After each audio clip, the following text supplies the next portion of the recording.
வரஹ்மத்துல்லாஹி வபரகாத்துஹு.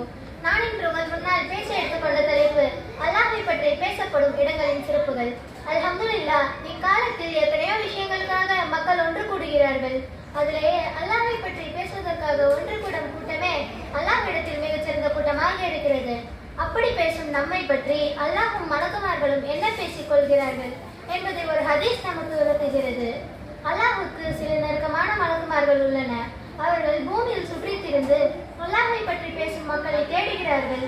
அதில் ஒருவர் அல்லாஹ்வை பற்றி பேசும் மக்களை கண்டால், இதோ நம் தேடியவர்கள் இங்கே உள்ளார்கள் என்று ஒருவரை ஒருவர் அழைப்பார்கள். அவர்கள் அந்த மக்களை தனது சிறகுகளால் சூழ்ந்து கொள்வார்கள். அல்லாஹ் கேட்பான், என் அடியார்கள் என்ன செய்கிறார்கள்?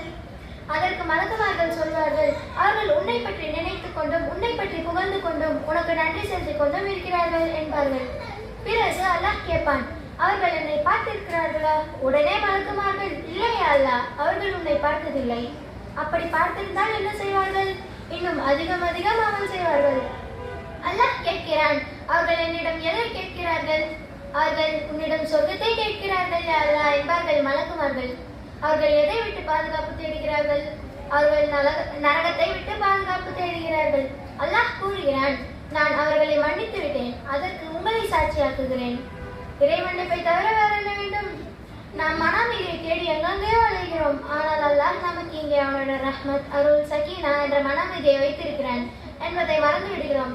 எனவே இன்ஷா அல்லாஹ் நாம் அதிகம் அதிகம் பயான்களில் கலந்து கொண்டு அல்லாஹ்வின் மன்னிப்பையும் அருளையும் பெரும் பாக்கியத்தை அல்லாஹ் அருள்வானாக என்று கூறி என் உரையை நிறைவு செய்கிறேன். வாஹித் தானா அல்ஹம்துலில்லாஹி ரப்பில் ஆலமீன். அஸ்ஸலாமு அலைக்கும்.